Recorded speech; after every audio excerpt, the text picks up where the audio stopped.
subscribe to our YouTube channel and be the first to know of our latest videos and resources. Like us on Facebook and get in touch. Sign up to our website so you'll never miss any of our exciting news, updates and videos.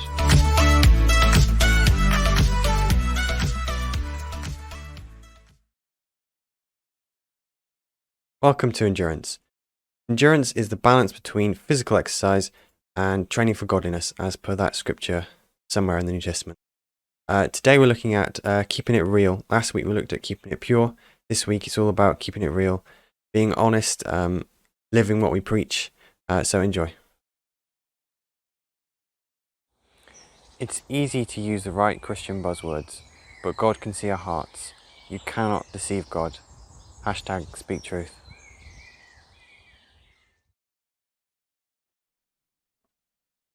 So, keeping it real. We've got a few maybe seemingly random scriptures today.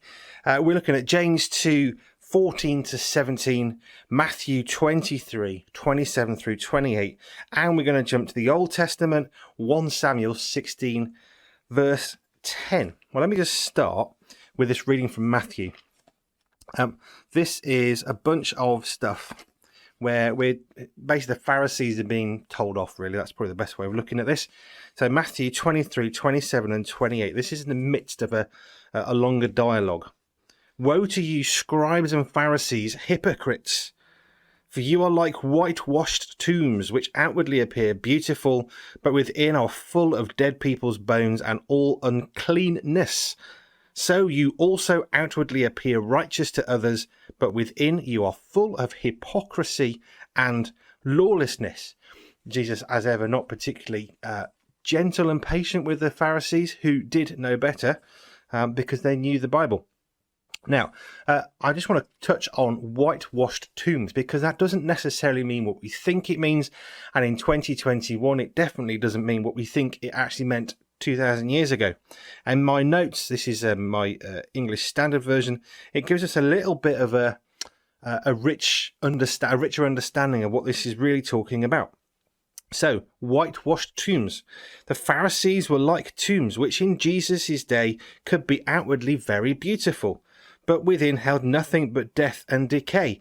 These tombs were whitewashed to identify them clearly. So the whitewashed isn't just how they look, it's actually they were designed to stand out, and the whitewash would be very, very obvious.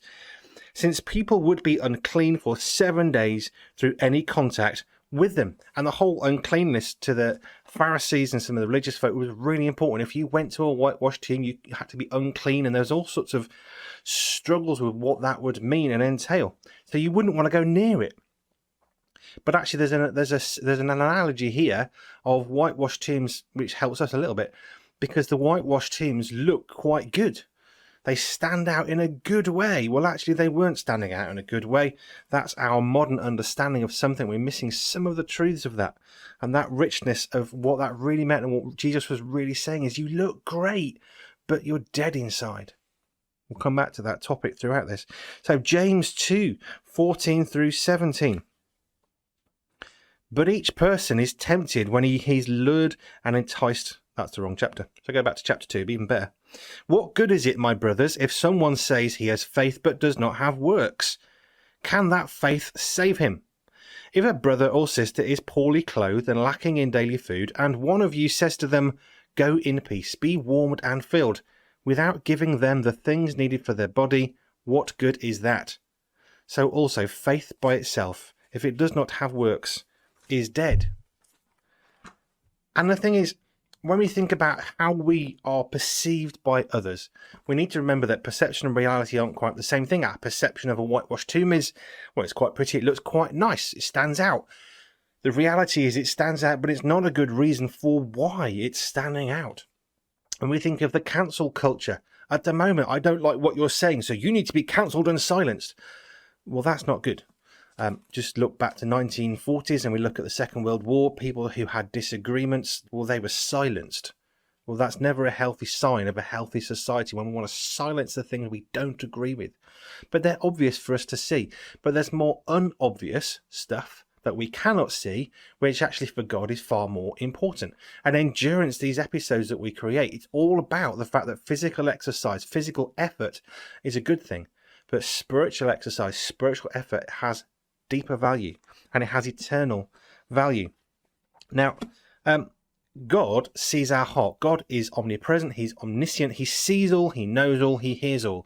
And however we project ourselves to the people that we meet, God sees our hearts. He sees the good and he sees the bad and the ugly. He loves us, but he still sees the truth. And we need to be careful with vanity, the idea of how we are looking.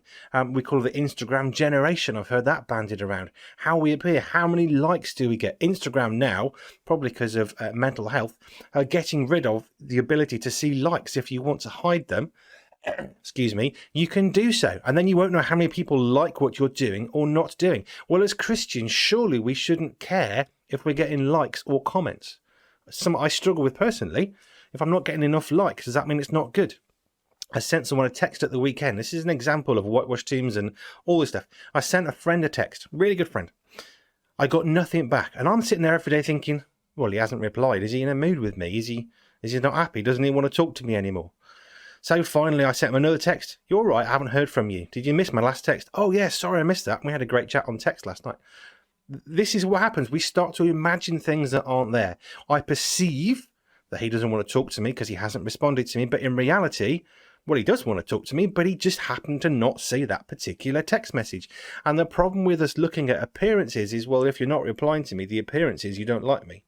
God sees far, far deeper than that. And we need to see that too.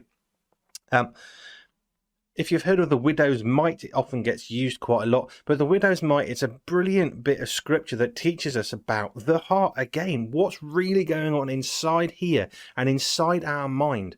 What's really going on with what we're doing? All the rich folk came along and gave a pittance of their wealth. And this little old lady came in, emptied her purse into the offering. And that's the one that God is approving of. Why? Well, it's not the amount of money she's able to contribute. Her amount of money is almost irrelevant. But her heart is what God sees, is what God cares about and values. So her, in a sense, pittance offering wasn't. What we see is not much. What God sees is everything. And she gave everything she had. And that's all God desires of us, is to give our heart to him. Now, I was looking at 1 Samuel earlier. I'm thinking about the King David. I'm thinking about Samuel, their relationship, who's king, God, people, all that kind of stuff. But there's this part in 1 Samuel which really helps us to understand what's going on here when we're thinking about appearances and we're thinking about how we look. And this is from 1 Samuel 16, verse 10. And the backstory to this is they want a king, and Samuel's coming along and they're trying to choose the next king, who that's going to be. And Jesse, the dad, parades all his children in front of Samuel, the prophet, who's speaking for God. And Samuel's going along the line of these children because one of the sons of Jesse is going to be king. Samuel is going down the line looking for the king. And every time he gets to a child, God says, no, not that one, not that one. And here we have in verse 10. And Jesse made 7 of his sons pass before Samuel. Samuel said to Jesse, the Lord has not chosen these. Then Samuel said to Jesse, are all your sons here? And he said, there remains yet the youngest. But behold, he's keeping the sheep. And Samuel said to Jesse, send and get him. Now, a little bit earlier, Jesse's first son is, from scripture, quite a big, formidable looking character. He's quite tall. We get that from the scripture. He looks like a king. But God doesn't care about how we look as much as how he cares about our heart. And we can't see hearts. And Samuel is choosing the next king, but not all the sons are there. Now, there's 2 things I thought would be really important for us as we think about appearance, keeping it real. What does that mean? Samuel should have been fazed by, well, God sent me to do something from one of the sons. I've seen all the sons. He's not here. I must have got this wrong. Now, we have this wonderful thing with Samuel, great relationship with God. And what does Samuel do? Doesn't bat an eyelid in the scripture, but I wonder if there's a little bead of sweat appearing. Have I got this wrong? But actually what Samuel then goes on to do is, well, what's going on here? Jesse says there's another one. The next son comes along. That's David. That becomes king. The second thing I think we need to think about is Samuel is looking at these really good, fine, strapping young lads suitable for being kings. But God sees the heart. And when we're thinking about keeping it real, it's about what is our heart really saying. And there's this bit from James, which I wanted to read out from the notes, because this is kind of painful, and this is the point of what we're doing here. When we think about the James reading, James 2, in my little note to the bottom, it says, can that faith save him? Negative answers, no, good, and no, are expected. If someone says he has faith but doesn't have works, he should question whether he has been saved. If we're not doing good things for God, are we actually saved? Are we actually certain of our assured place in heaven?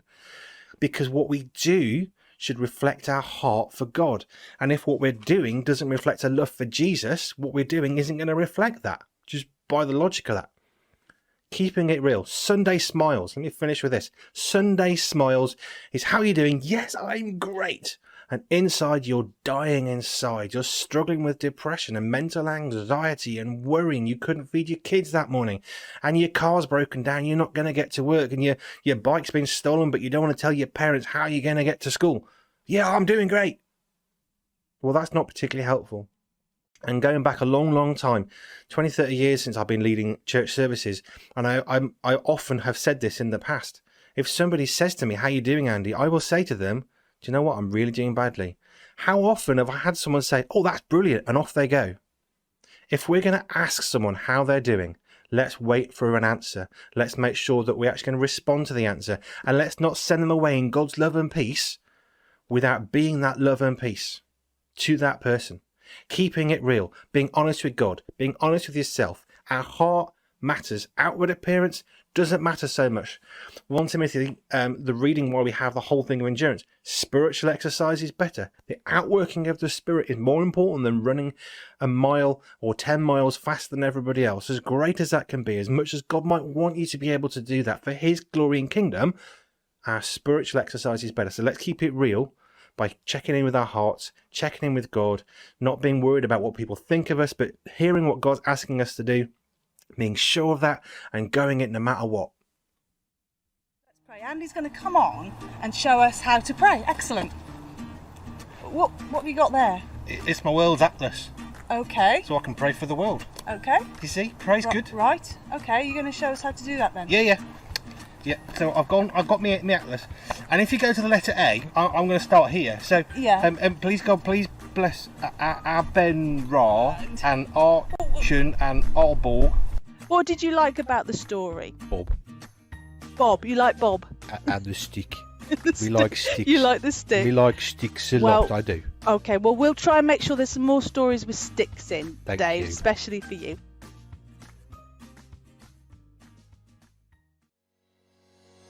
Welcome to #GoDo, where we give you 3 challenges to go do.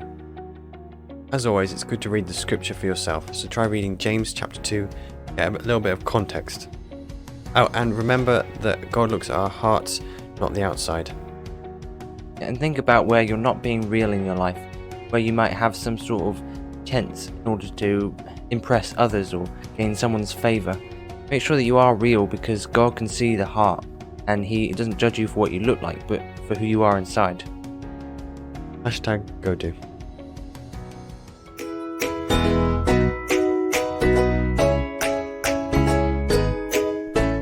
There are loads of ways to keep in touch with the Berry Bunch.